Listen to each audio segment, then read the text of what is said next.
Ladies and gentlemen, welcome back to the Home Studio Simplified show. Today we have a very special interview with a very special guy. I am really excited to do this. As a guitarist, you know, your musical tastes are always changing and ever evolving, and you always find other people that over time you start to like gravitate to.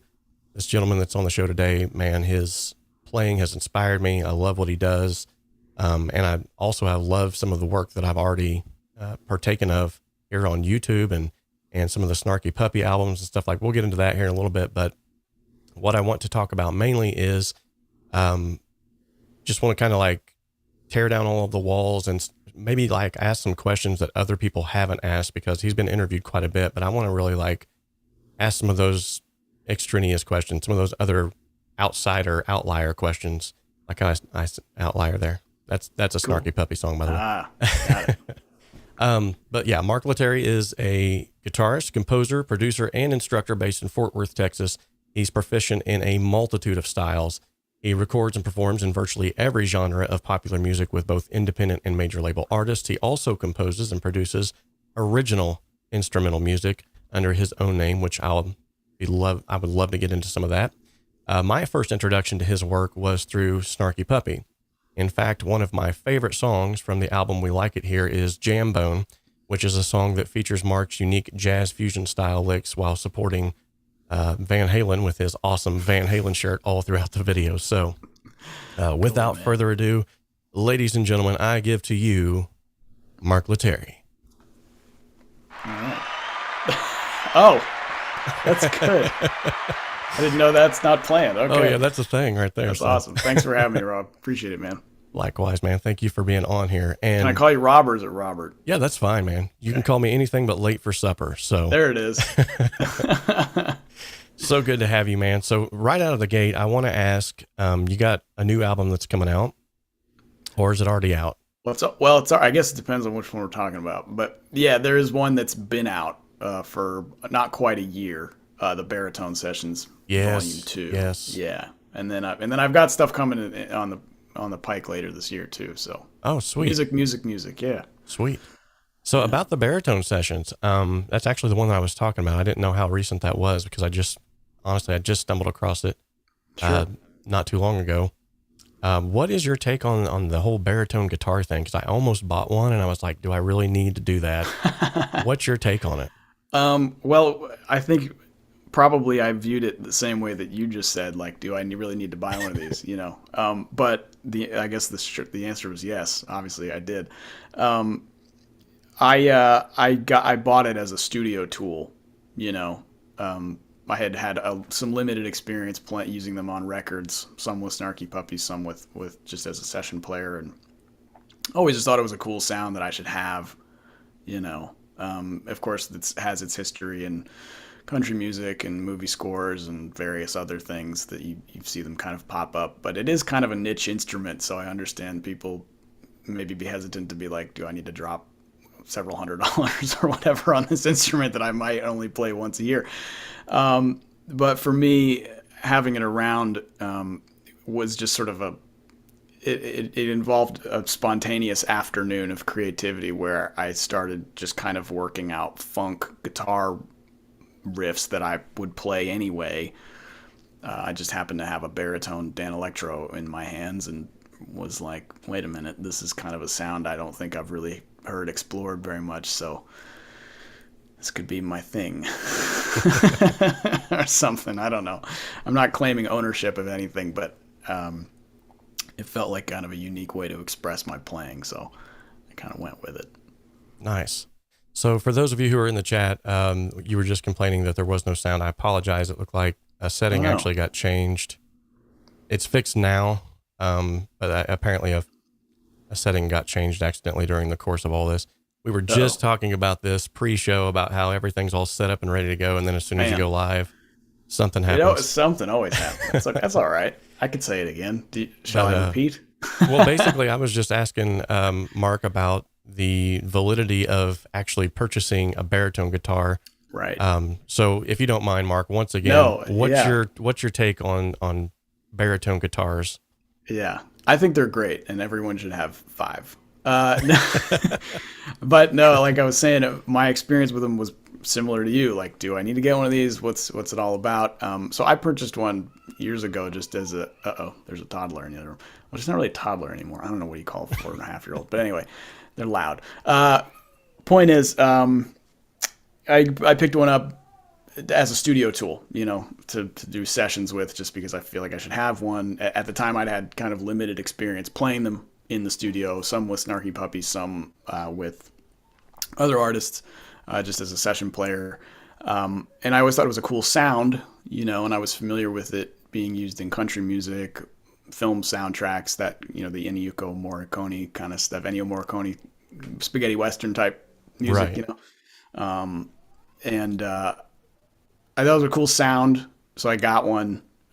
But then kind of the direction that I took with it was just sort of came upon me on an afternoon of just writing a little bit. And I was working on a tune for Snarky Puppy, and I had this riff, and I was like, you know what, I think I'm going to play it on a baritone, because we've kind of been using baritones a little bit in the band. Let's see what happens. It turns out the riff was a pretty funky oriented riff.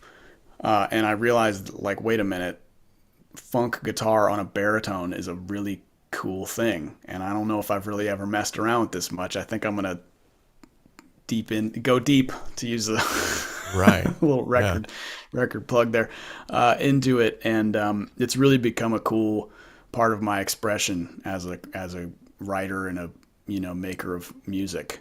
It's a different thing, and I say this all the time, but it's a perfect instrument for groove music because it thumps like a bass and it snaps like a guitar. So as long as you can come up with riffs that don't get in the way of your bass player, right, which I'm still trying to figure out how to do. It's been a really cool part of my journey. And the thing that I've immediately noticed as soon as I picked up a baritone guitar myself, and huge shout out to you, because you're the individual that really inspired me to even want to go look at these things. Because like I had said earlier, I had stumbled across your Baritone Sessions album, and I was like, what is going on here? Like, it's the richness and the harmonic difference from that guitar versus, your spanky Strat style. I was like, what? So I went and picked one up, and, to your point, immediately I noticed, like, I was like, yeah, this could cause some problems mixing wise. Sure. When you're like, whoa, there's already a lot of low end information, and now I've got this baritone guitar coming in here. Like, wow.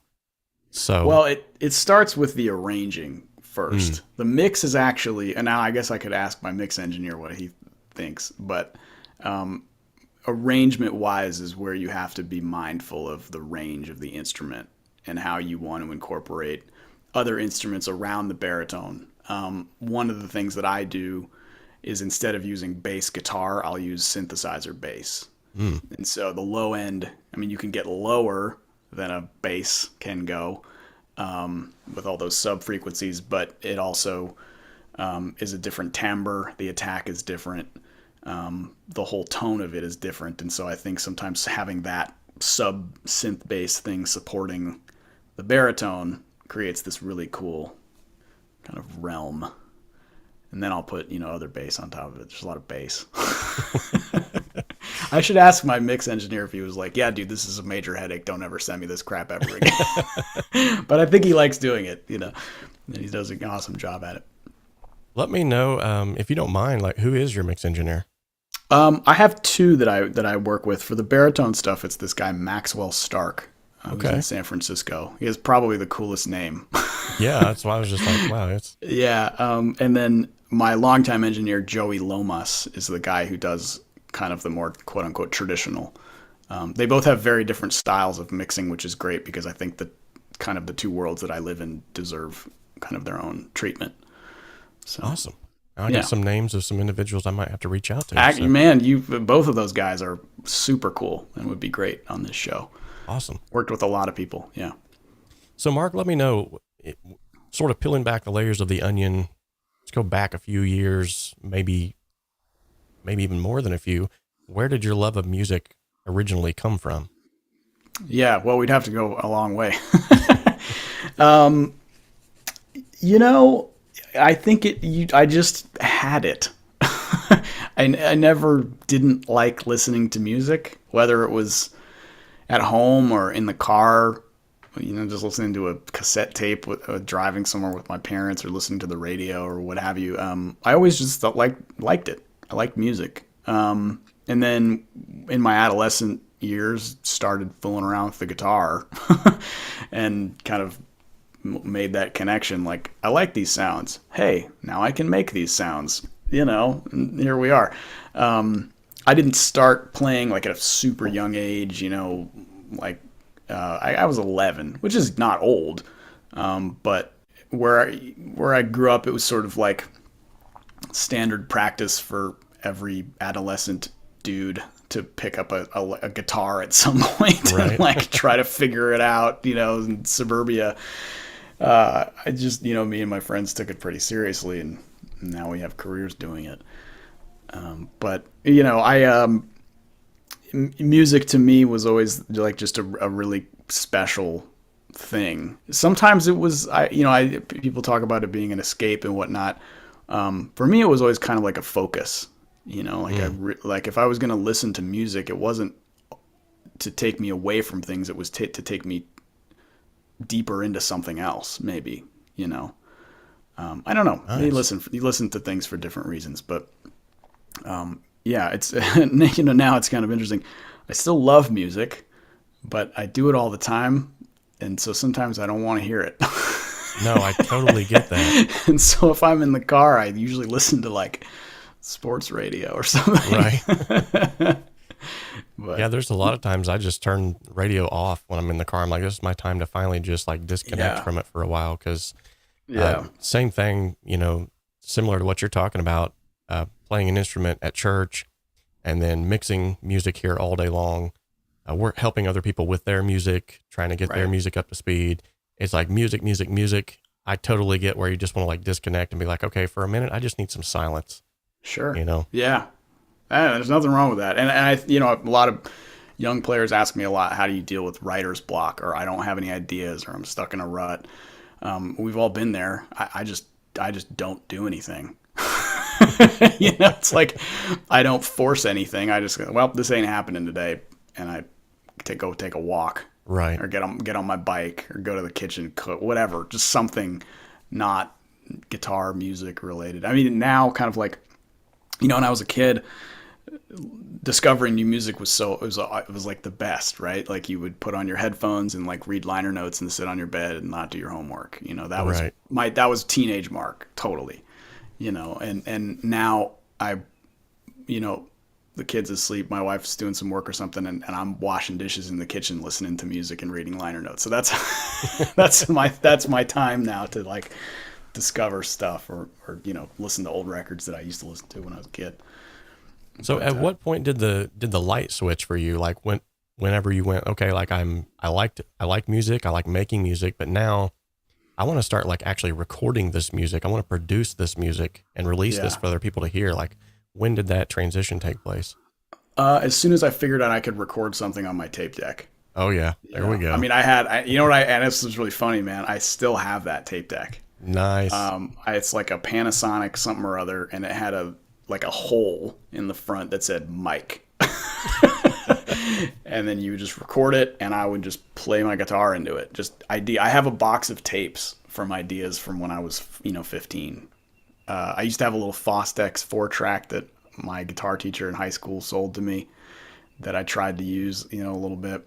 I remember downloading a free version of Pro Tools my freshman year in college and having no idea how to use it, and trying to record a bunch of little wacky guitar tunes that I had written, only to realize that I had deleted them all. Oh. Because I didn't understand how files were saved, and I was like, what are all these? They look the same. And I dragged it, gone, right? So then I had to do it all over again, So I've always been interested in capturing the stuff, and then, I'm learning how to be a better producer and a mover of sonics now that I've been doing it for a while. But I've always thought it was cool, like hitting record and then being like, oh wow, I just did that. Yes. I can, and much to your story, I mean, I can remember sitting in my room, and the first time I actually found out like I can overdub. Right. I was like, yeah. what? Yeah. Wait a minute. Well, that was what the Fostex allowed me to do. Yeah. 'Cause yeah, I get it, man. I was- What was your first, did you have a 4-track or a? No, actually, I had one of those old, like, almost like the, what do they call those? It was just like a little bitty tape deck recorder, like they would Oh, use sure, the for- little silver ones. Yeah, like right? this one was black, but it was similar. Yeah, it was like a courtroom recorder, like basically. Right. Like, we're gonna take your notes now, It's really, and anything you can or say will be used Right, against you in a court of law. Yeah. and so I would record into that, take the tape out, put that into my stereo deck, put another blank tape back into that, and go, oh yeah, guys, check this out. Oh. And it sounded like trash, but yeah, you know, who cares? I still like Fancy. you know, and I still got your, just like you said, I've still got tapes from, man, when I was like 13, 14, Yeah. and thought I was a rock star. And you know what the Dude. crazy thing is, though, and maybe you do this yourself too. I actually go back and listen to those sometimes, and I'm like, that really wasn't that bad. Yeah. Like, I mean, I had there's some a good ideas back then, you know? yeah, there's a youthful innocence to all that stuff where it's just coming from a point of excitement. Like you don't have an agenda. Other than maybe Exactly. like, hey, I want to share this with my garage band so we can play it at the school function. You know, I mean, Right. that was me. Battle of the bands. Yeah, yeah. I've also actually never won one of those. My band won a talent show, but Well, you got I've farther never than won we a did, battle of so. the bands. We got to play on the radio. That's pretty cool. We did an acoustic unplugged set, me and a couple of friends of mine, and we were playing on the radio, and they was like, yeah, we're going to have you do a couple of your original songs. And then we stepped outside for a while to do some things that teenagers do. And we'll keep this clean, guys. But while we were out there, we came back in, played a couple more, went back outside, had, you know, good times as a young person, came back in, played a couple more. And the whole time we were there, it finally dawned on me. I looked at the radio DJ and I said, Amy, which was a good friend of ours. I said, hey, I've not heard one single commercial. Like, what's going on? She's like, I don't like playing commercials. Wow. I was like, what? Is that radio station still in business? Well, she's not there anymore. But, Okay. They found out she was not running ads and they're like, Right. all right, you got to go. well, everybody loved whenever she was there for Dead Tracks because they had like this 1 to 2 hour long session on Saturday nights, I believe it was, or Friday nights, where it was just Grateful Dead, like nonstop. Oh, right on. And there would Okay. nebe commercials. That's great. So everybody was like, man, this is awesome. We love this radio station. So they was getting all kinds of ratings, but they wasn't getting paid for it. So it was like, That's awesome. More power to them. That's awesome. unfortunately, she got let go. But, you know, to her point, she was like, I'm just trying to do what the people want. You know, nobody she's wants right. commercials. So, No, they don't. but that was our big break, you know. And I think somewhere around here, I still got a recording of that too. My mom recorded it for me, and Yeah, man. she was so proud of me, you know. Dude, we have I have a cable access performance Nice. of my high school band. Yeah, there's tapes, man. It'll happen. It'll surface. I don't know. Yeah, The I should more- just put the that more, on Instagram now. The more notable a person gets, it seems like the more dirt is dug up. So, Maybe it's not dirt. It's just 13-year-old me, right. which right. probably wasn't showering regularly, so maybe it is dirty, but whatever. I'm Nice. proud of it. Yeah. So you learned how to do the overdubbing. You've got your musical process down. Obviously that evolves over time. So let's fast forward to now. Like, what does your typical production process look like on a project? Okay. Well, if I'm making a record, I do a ton of pre-production demo stuff here at my home studio. I get the demos pretty much, aside from solos and things like that, but like parts, I try to make sure that they're all there, ready to go. The form of the song is what I like it to be. And I do that just because I want to get a total picture of how the composition is going to flow. And then depending on the project, I'll go into a studio and basically just cut the demo with a live band, and then any overdubs we do, come back and do those. If it's like the baritone stuff, both of those records were done remotely. So same concept though, like I create the whole demo here at the house, and then depending on the instrument that I need to bring in and what order I need to bring it in, I send the demo with a whole list of notes that either are very detailed, like I need you to replay this melody with a sound, or I need you to do your thing here. Here's the sort of skeleton for this groove I have, or keyboard part that I have, and then make it your own. Play a solo here. Varying degrees of instruction depending on what the song needs from that person. And then all the tracks are brought here. I edit them, kind of clean up my guitars, because in a lot of cases I'm playing to a drum beat, a drum loop. Sorry, not a beat, a loop that I've created, which is lame, So then usually I'll kind of like, as this process is going, I try to get the drums in as quick as possible. And then, so that's like either I send them to somebody to do it at their home studio, or the drummer here in Texas that I play with, Jason Thomas, I'll go to a studio with him. We do it there.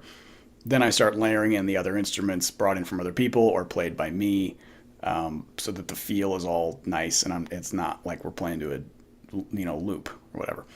And then there's a little bit of editing that goes in, some sound tweaking, and then it goes to mix. So it's a bit of a gamble in a sense that I'm not in the room with everybody all the time, but the people that I work with, they know what I need, and I try to be very specific about it if I can. Right. I'm learning to be better about how I virtually produce, because yes. The last thing you want to do is back and forth, and then you just feel like you're wasting somebody's time. So that's that's a challenge, but it seems to work, I think. I do like getting kind of like when I do my records, kind of being behind the glass and sort of coaching, producing it that way or whatever. But I'm learning how to be better at it, and I'd like to kind of work, maybe sort of extend my reach to producing some other artists a little bit. And I've worked in kind of that capacity in and out, but primarily it's doing my own stuff and producing the musicians that I bring in to do it. Nice. With me. So, yeah. I like the fact too that you were bringing up a lot of this aspect that I cover here on the channel a lot, because a lot of individuals, they're wanting to start mixing and mastering out of their home studios, even producing out of their home studios. Some of the frequent flyers around here. And one of the things that I always tell them is like communication is probably 90% of this, especially nowadays if you're doing things remotely. Sure. And so for the fact that, you're saying like you give detailed information about everything that happens, man, that is huge right there. That's a huge win for everyone involved. So, well, and the reason why is because as a session player as well, I do a lot of work just as a session guitar player here at the house. So I know what it's like to not get direction. Yeah. And I know what it's like to get direction. And I always prefer having direction. Now, I have plenty of clients who are just like, hey, do your thing, and they're happy with it.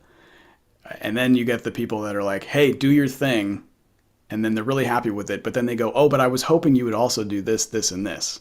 And I was like, did you communicate that? Right. Because there's only so much mind reading that can exist. And so so for those that are watching, if you're an artist or you're producing or you're in charge of someone else's musical output, it's okay to be detailed. It's probably even okay to be maybe too detailed, maybe, depending on who you're working with. Maybe don't tell them to sound like somebody they're not, or something, or something like that. But you know what I mean? Every relationship is different, but if you want distorted guitars on the chorus, it's totally okay to tell somebody that. Or take a solo at 2 minutes and 32 seconds to 2 minutes and 42 seconds. It's okay. It's much better to get that out of the way ahead of time and give someone a list of things that you would like, rather than having them go back. Because you got to understand, you're probably not their only client. So if they've mic'd up an amp and done all this stuff for you, and then you're like, but I'd rather you do this, they have to go back and do all that again after they've probably changed their settings for another client, you know? Right. So it can be a bit of a back and forth. So it's totally okay to be specific. So what do you feel like is the most important element then of any composition that you've created or a production process? What do you feel like is like the main thing that you need to focus on in a production? It's got to be the song. I mean, the song has got to be a strong piece of music, right? You know? And secondly, probably the arrangement, but really the overarching composition needs to be something, because you got to have something to work with. Producing a not good song is not, it's a waste. I know that sounds dark, but I don't mean it that way. But like, you know, it's like the same with mixing. Like you could have a killer mix, but if the song's not great, or the plan's not really happening or whatever, like it's only going to go so far. So, make sure the composition is really strong before you start trying to get really good sounds and really good players and really good performances out of people, you know? Exactly. And I think one of the best ways maybe to even do that for those of you who are watching, if you are wondering, like, is this song strong enough to throw some money into and make it something more than what it is like literally like play that for some friends, like invite a group of people over, have like a private session band, go to a local, you know, coffee shop, something like that, set up and try the song out before you ever even put money into it. Yeah, totally.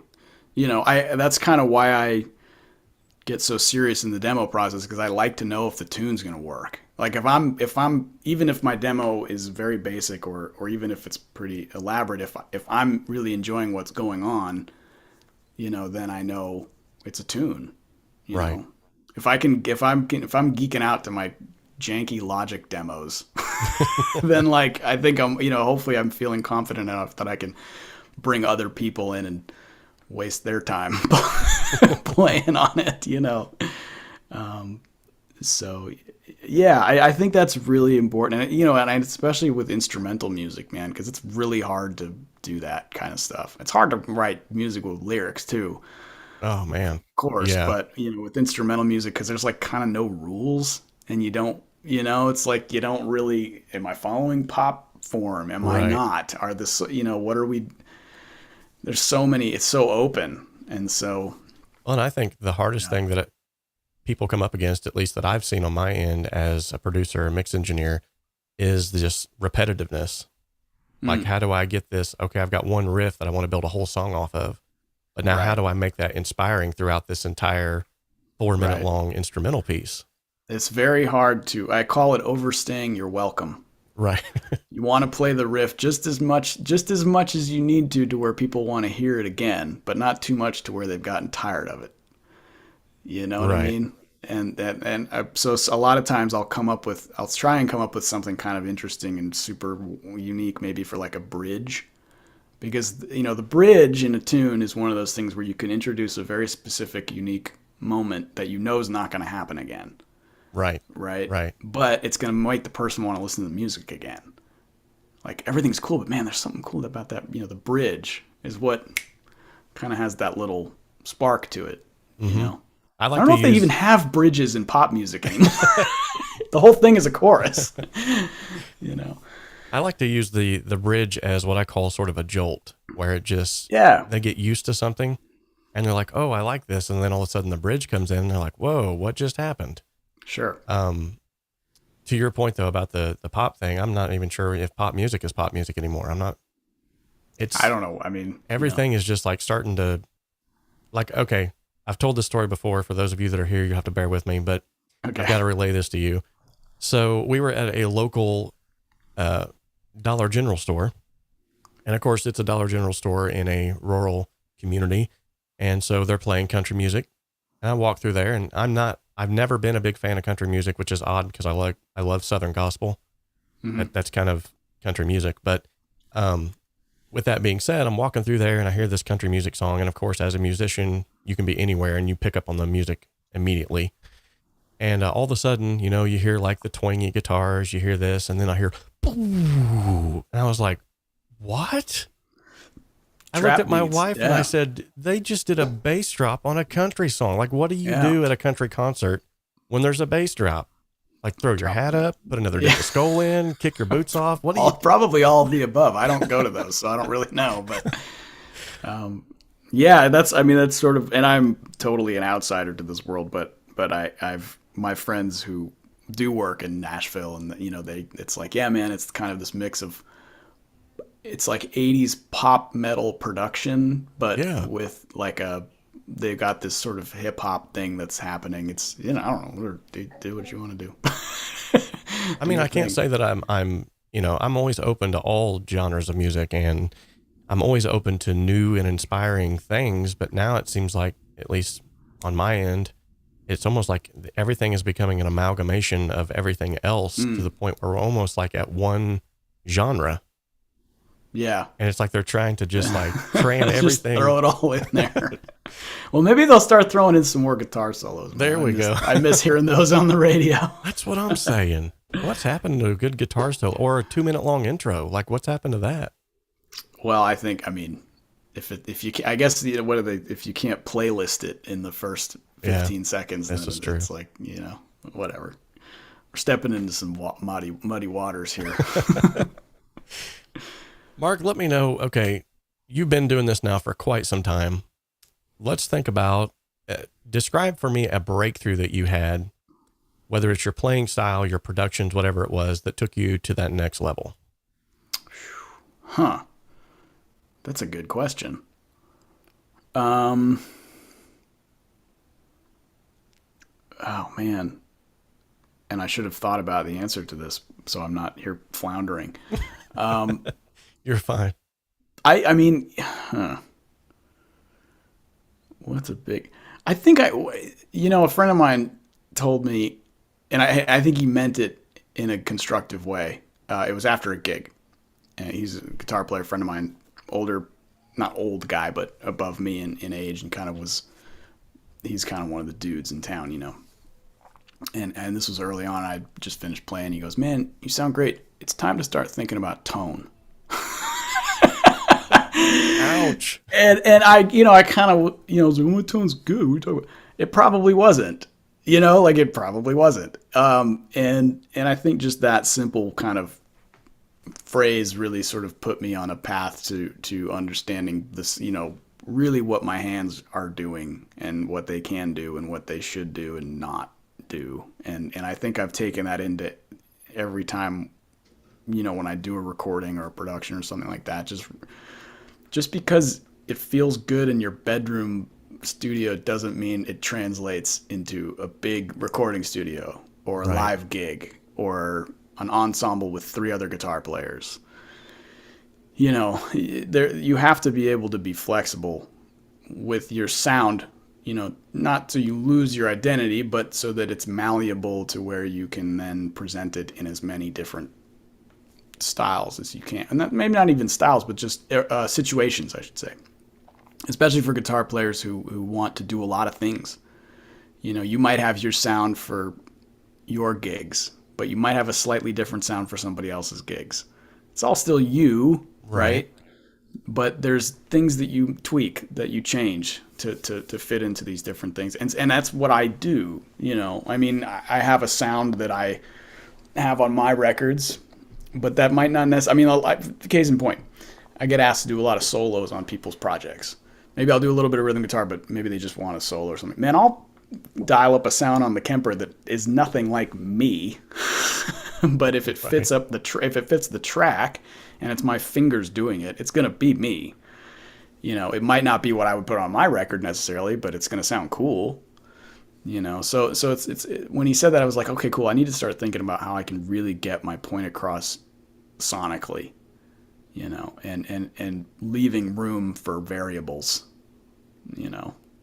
So how much guitar tech do you do? Like, how many rabbit holes do you go down when it comes to like amps and speaker cabs and strings? Honestly, not that much. I know probably what I just said. You're like, this guy spends all day soldering, but I've only soldered that's twice. This guy, actually. Sorry. Yeah, right. I put in a speaker once. I was very proud of myself after that. But I don't do a ton. And this is what the thing is, like, I kind of have my sound that I exist in, and then I just change it ever so slightly depending on the application, but a lot of my guitars are kind of the similar fashion. I don't have a bunch of wacky old guitars with crazy pickups and switches and all that things. It's just not really my vibe. Maybe it should be. I don't know. But I generally favor a certain style of amp, a certain style of overdrive, a certain amount of reverb. Right. Or, right. You start to create kind of your little world, and then I'm always just kind of refining what's in that circle and maybe expanding it a little bit, maybe contracting a little bit, depending on, the project. So nice. I'm going to throw this out there, and they've not sponsored this show at all. Not yet. Not yet. Wink, wink. There you go. But if you ever happen to stumble across, they're online. It's a one-man operation, literally him and his wife, that hand wind these pickups, and they're called 𝗠𝗏 guitars pickups. Okay, cool. You've got to give these things a try. Okay, so this, I'm not sure if you can see it. So this Les Paul style guitar back here. Mm-hmm. Yep. When I first got it, it sounded great. Had that Les Paul sound, that crunchy, the deeper, more grovelly sound when you throw some distortion on it, or some saturation of any kind for that matter. But the pickups just weren't selling it. And I got on eBay one day and was like, I went down this rabbit hole with every guitar that I own. So that's why I asked. But literally I was like, there's gotta be something better out there. I found these humbucking pickups for like $32 online. And I was like, there's no way. There's absolutely no way. And so I'm like, you know what? $32, I've got nothing to lose. I bought these things, threw them in that guitar, and absolutely fell in love. It was actually the Tennessee Revival is what they're called. Okay. And absolutely fell in love with the tone. So I reached out to the guy. I was like, dude, there's no way. Like, why are these so cheap? And he's like, whoa, whoa, whoa. We don't like the word cheap around here. Affordable. It's like, okay.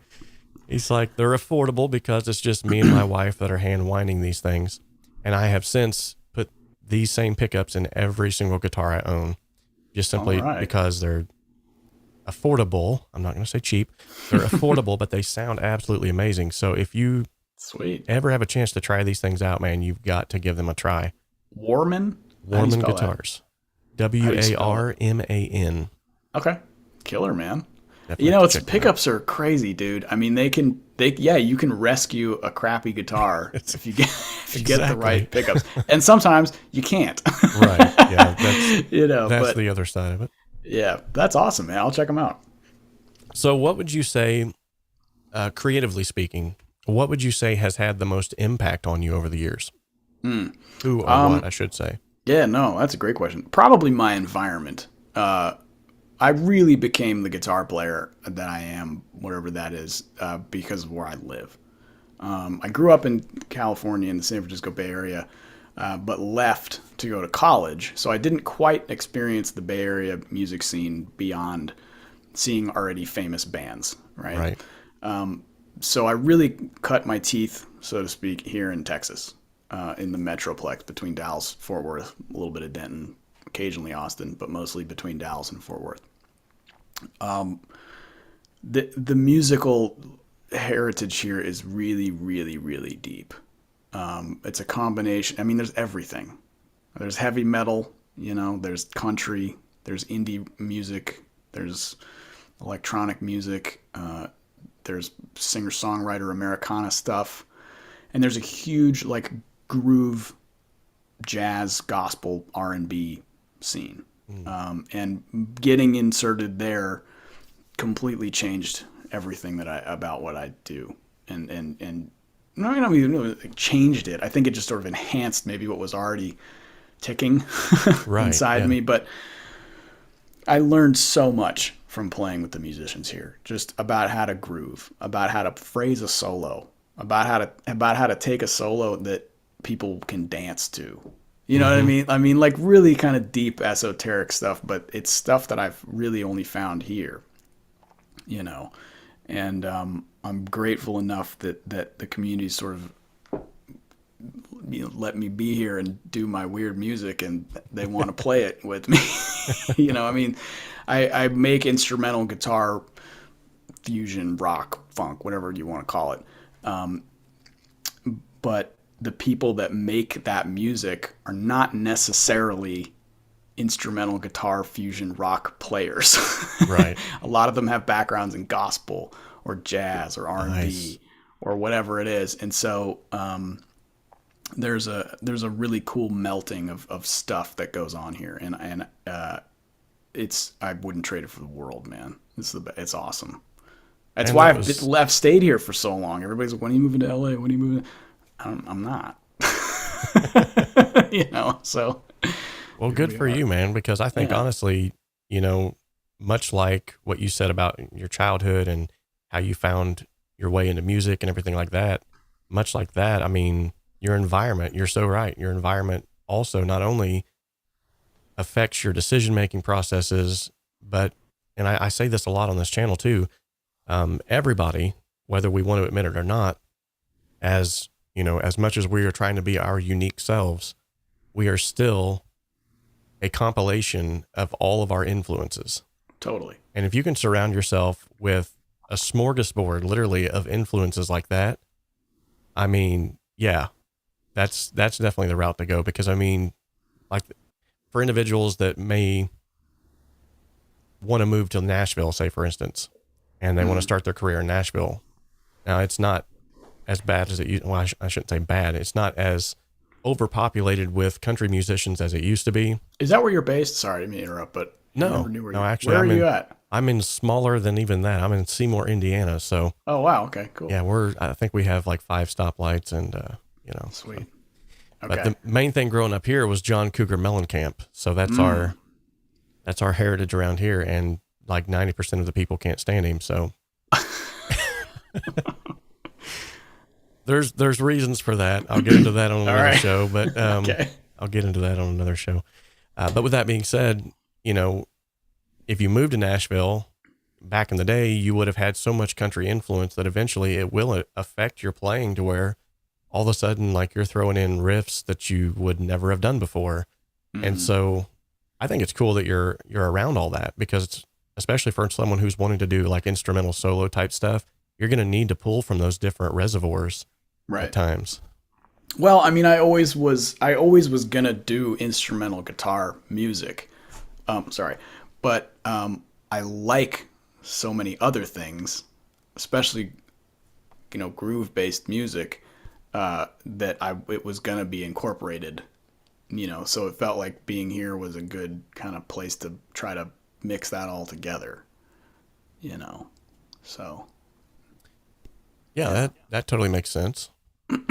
We got Ed Zielinski in the chat, and he is asking, question for Mark.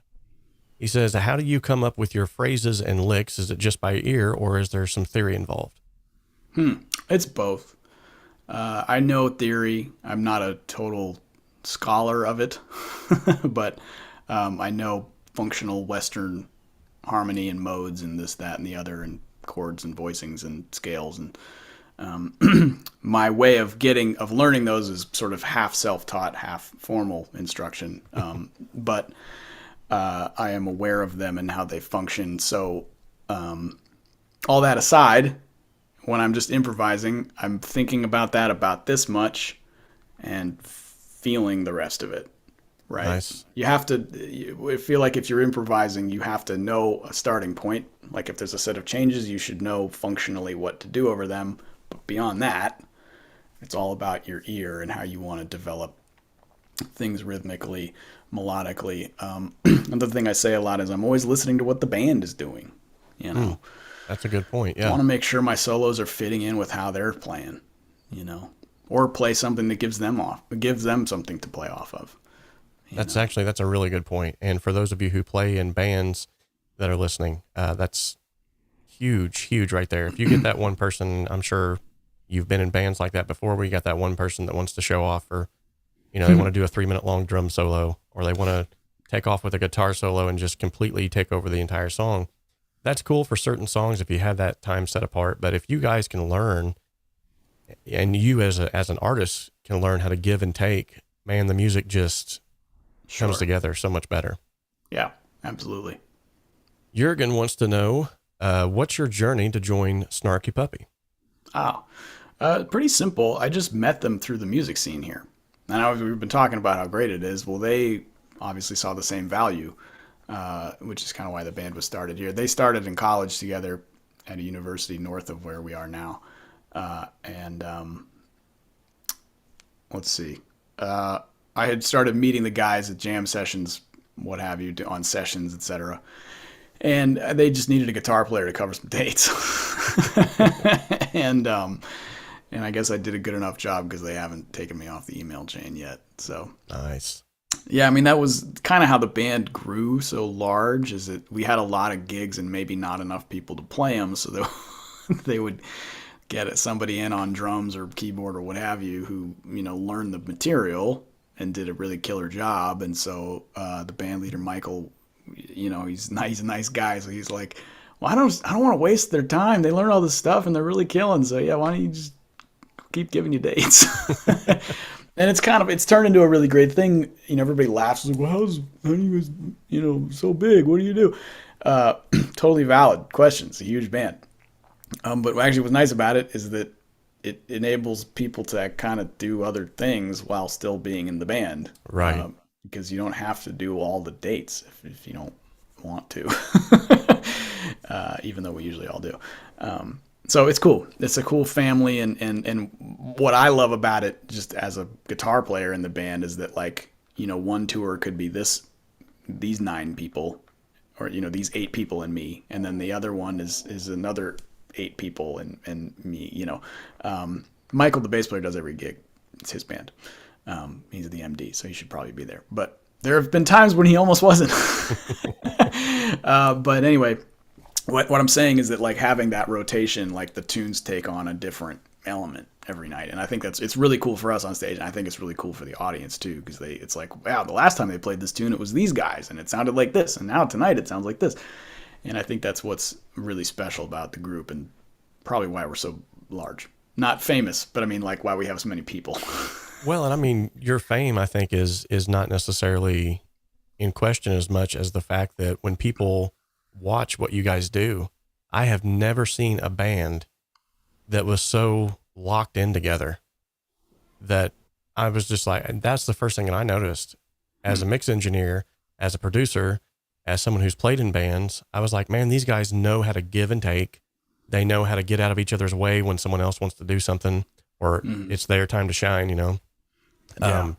But I think the underground scene that you guys are forming is sometimes I think that's even better than having, all of the so quote unquote fame, shouted from the rooftops, because then that's usually when all the buzzards start showing up and they're like, oh, you guys are making some money? Well, Right. let's see if we can get our hand in the cookie jar. So, Well, I mean, thankfully the people that are in the band and who have come across the group over the years, they all understand the vision real quick.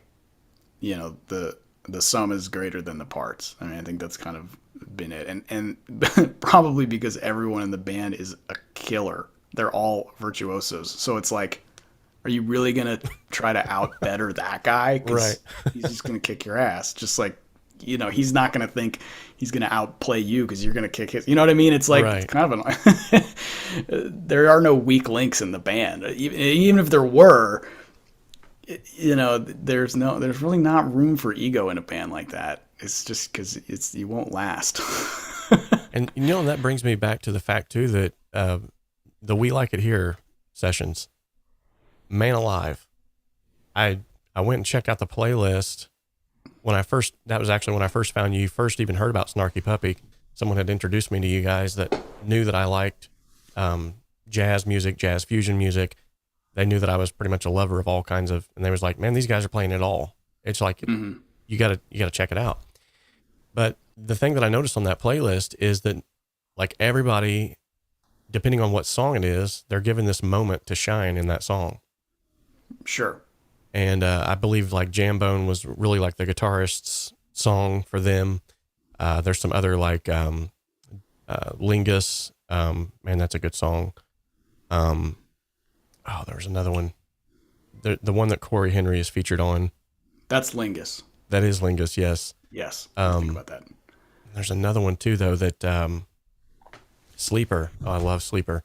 Sure. Man, Yeah. there's so many. There's some really cool tracks on that record. Yeah, So everybody many has good like a little moment or something. And In fact, my son, who I have been trying to get to play guitar now forever, and he's like, I don't want to play guitar.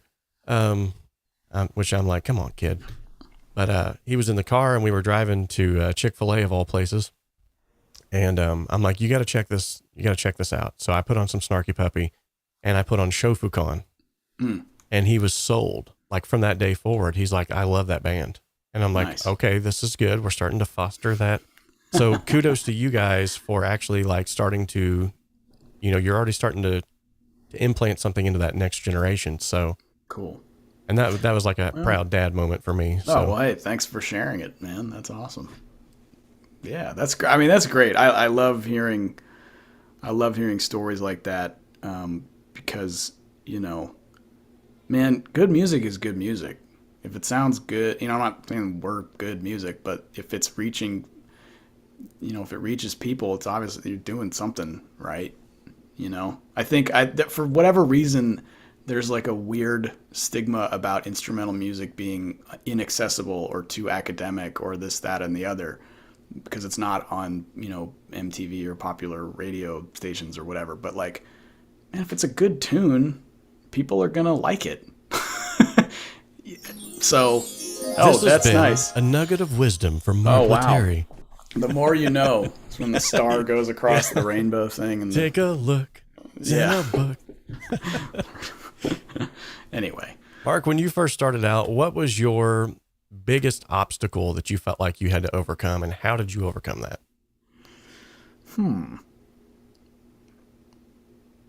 Like on the instrument, or just like, what do you mean? Yeah, let's narrow it down to guitar work. Let's see what that. Okay. Well, some of the obstacles that were big, I just chose not to deal with them. Like when presented with the idea of learning to really get good at reading music, I just decided I didn't want to do it.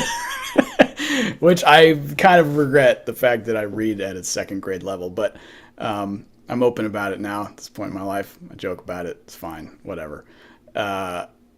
So that was something that I should have hit head on, but cowered in fear and, deviated from it. But I don't know if it would have made me, I don't know what it would have done. There's still time. I could figure it out. That is sort of like a bit of a slight regret that I kind of have. And I guess presented one of the larger obstacles that I just have chosen to not face yet. Yeah. Went down that road myself. Anyway. But, other than that, I guess I don't really,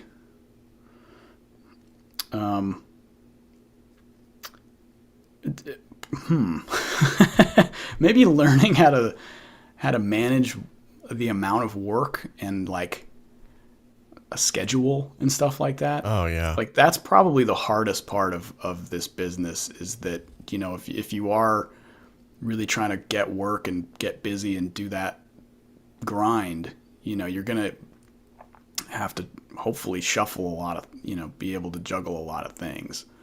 And because, we all wish we had our garage rock band made it big and we just have to do that. Right. But that's never happens. You might be in a garage rock band, but you're probably also teaching lessons. You're probably also playing at a church. You're probably also playing in a cover band. You're probably also having another original project. You're also probably playing a wedding tomorrow. It's like, right. If you're trying to make a living doing this, you're going to have to just throw yourself out there and do a billion things to pay the bills. And with that comes a lot of time management and stress. And so, kind of learning how to navigate those waters. And I still, have a tendency to say yes a lot, which can be great and can also not be great. So, it's kind of like, it's like managing any sort of self-employment type of thing where you are your own boss. It's like, hey, he's his own boss. It's like, well, sometimes I wish I had a boss. Yeah, right. No, I don't. So, right. No, I don't.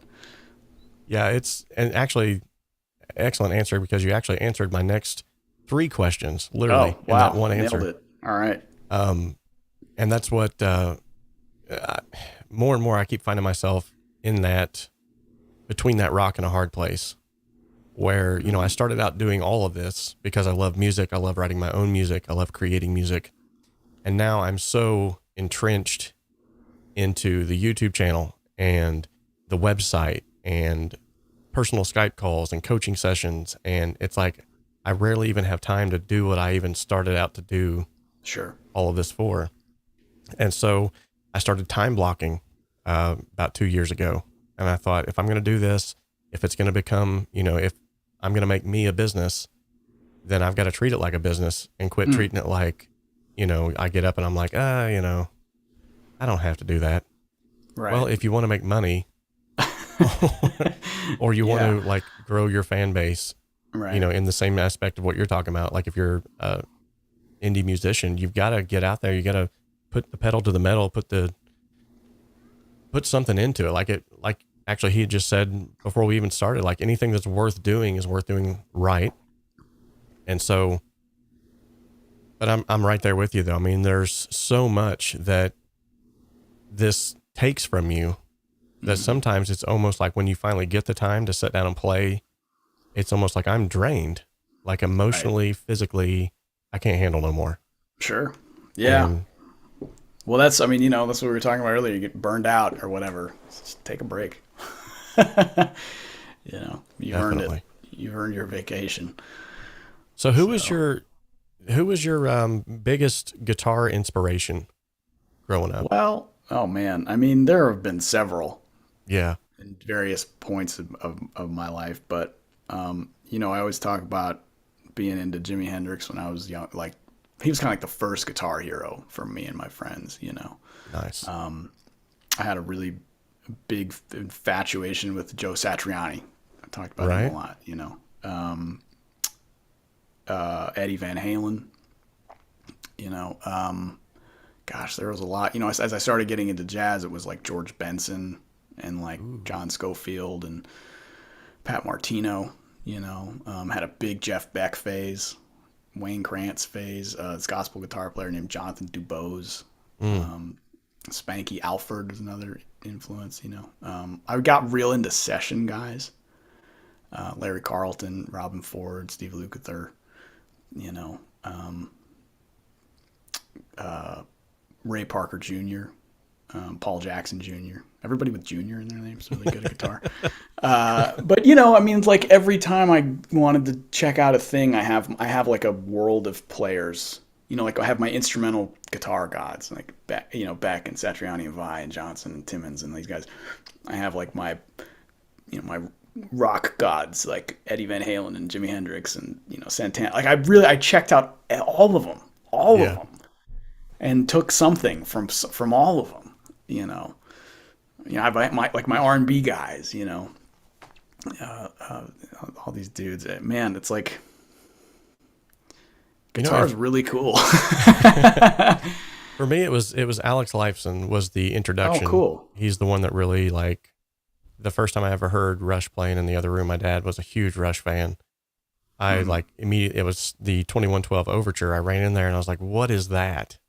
And like that day I was like, I need a guitar. I want to play a guitar.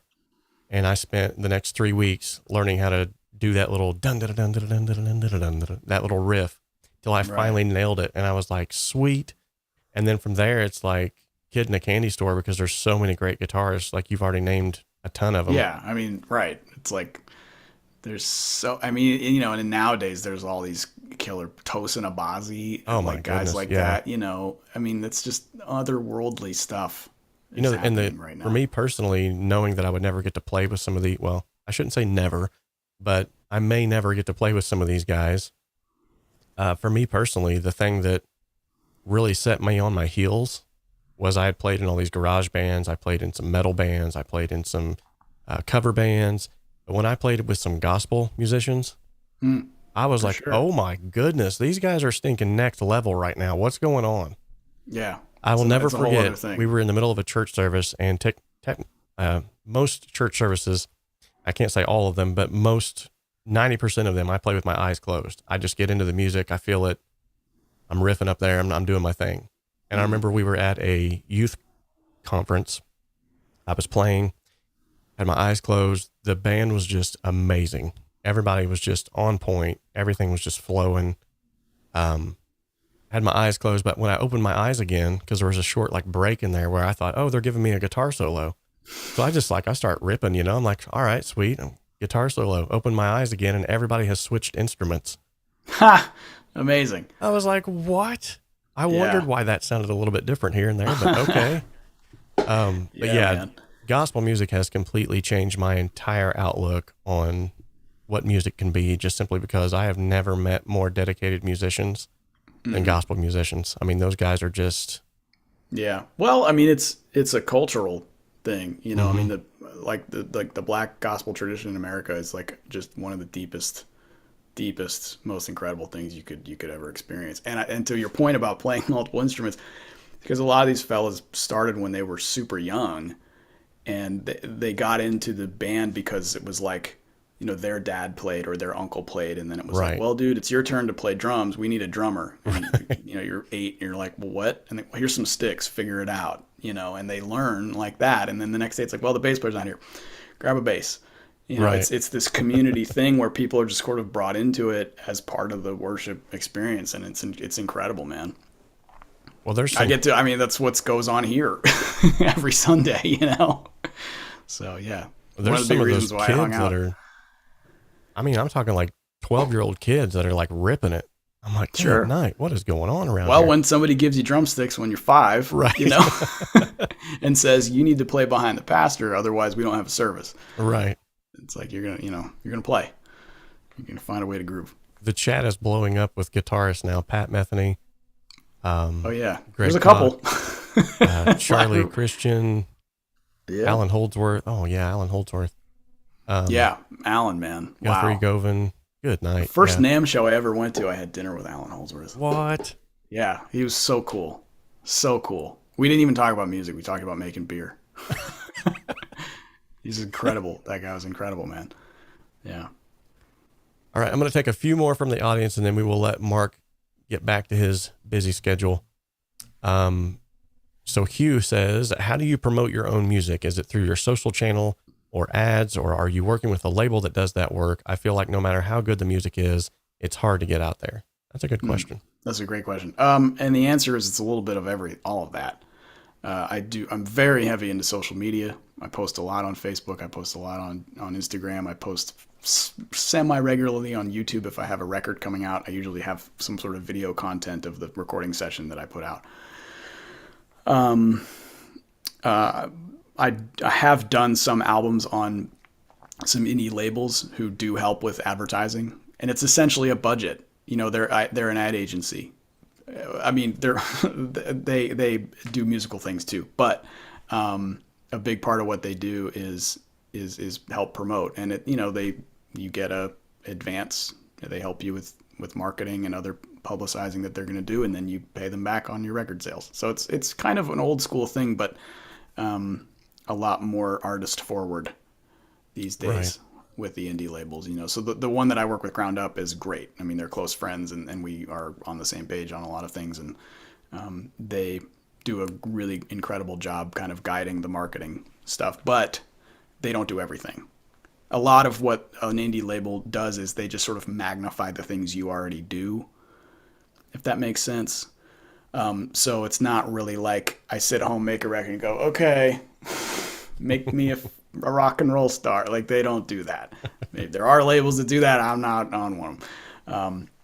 I still very much drive the bus creatively and have to put in the work on the promo side, and then we tag team on stuff and they help. It's a very symbiotic relationship. Pre-pandemic, you play gigs. I mean, we're playing gigs now. Things are kind of coming around, doing tours and stuff like that. But I'm still very much of the old school mentality of, like, if you want to build a fan base, you got to play shows. Right. Because social media numbers, there's no telling. You could have 400,000 Instagram followers, and 300,000 of them are bots or something, or something. Or even if they are real, they're scattered all over the place. And if none of them live in your hometown and you go play a gig, no one is going to come out. Right. Oh, but I got 300,000 Instagram followers. Well, if they're all somewhere else, maybe you need to go there and play. But it's all of the above, man. It's a little bit of the old school, get in the van, play the gig. It's a little bit of the new school, make the video, post the thing, do the live stream. Like, being an artist nowadays is one of the most exciting and painful things. Right. Because you have all this stuff you can do to kind of like, it's all up to you. You can do whatever you want, but there's no guarantee that you'll rise above the noise or whatever. Like, that's where the work kind of happens, and where you have to be flexible and change your outlook on things and try different things and see what sticks. You know what I mean? Yeah, so it's exciting and terrifying at the same time. Definitely have to wear a lot more hats now than you used to. Tons. All the hats. Just a big stack of hats. All right. So Jürgen wants to know, do you know the lineup of Snarky Puppy this fall? I have tickets for the show. No idea. No idea. Right on. I might be on it. I don't know. Yeah. Sadicus or Sedatius? Sadicus, I'm going to assume that's how you say that. He says, what's the moral implications of using Facebook, YouTube, / knowing what we know now about how they are run? Yeah, that's kind of risky. That's a tough one. Well, until somebody invents something better, which is probably not the right word. Right. It's interesting. The big debate now is Spotify. Right? Everybody's talking about Spotify, and I have my own feelings about all that, which we don't need to get into. But it's a platform for people to find my music. Right. Instagram is a platform for people to find my music. It is what it is. Data collection. I'm assuming maybe that's what he's talking about. I don't know, but yeah,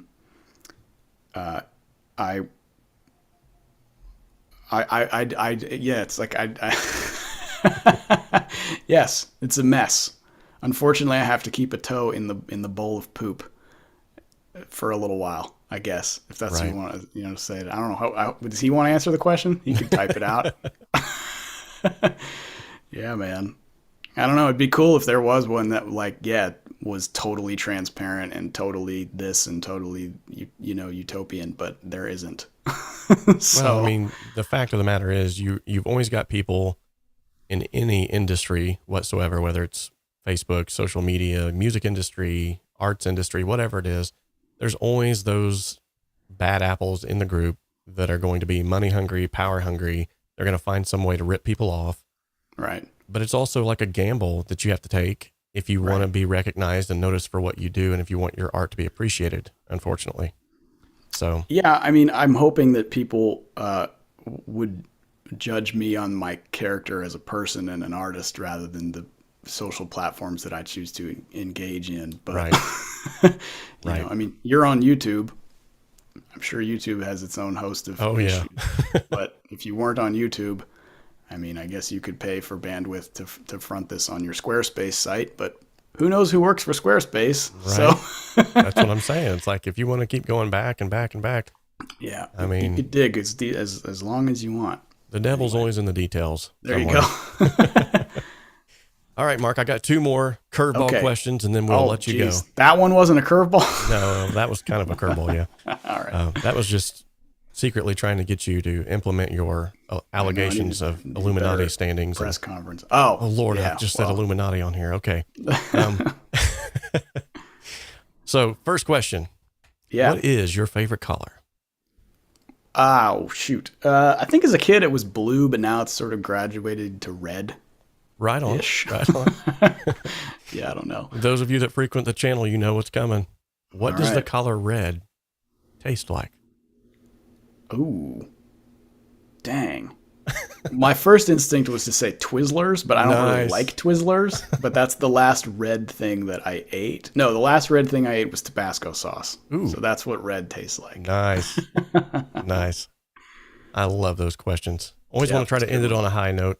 Mark, thank you so much for coming on the show, man. I appreciate my pleasure. Everything that you do. Appreciate your guitar playing. Keep inspiring that next generation. Like I've said, you've already inspired my son. Awesome. Yet again, if they want to find out more about you, where can they find you?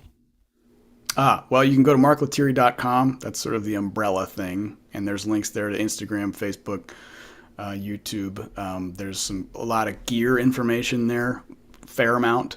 If you have any questions about that, there's links to the 𝗵𝗱 guitars, the 𝗬𝗏 pedals, and tour dates when I start putting those up there. So hopefully, Jürgen, we'll get to Europe. Nice. I'll be doing, I don't know if your listeners are, some of them are on the East Coast or not, but I'll be doing a little short run end of March with my quartet through like the East Coast and a little bit of the Midwest. So stay tuned for those dates. Awesome.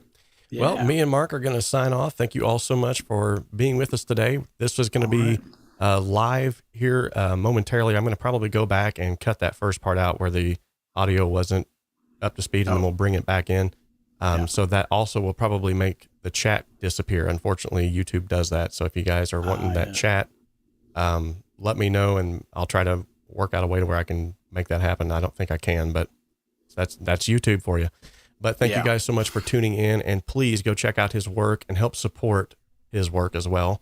Thanks. Not only is he doing great work, but he's also got everyone's best interest at heart. I feel like he's just an upstanding individual. I have a pretty good judge of character, and I don't feel like that this guy got you fooled. No, I don't feel like this guy is. I'm is a B+, bad guy, so. I think. Thanks, man.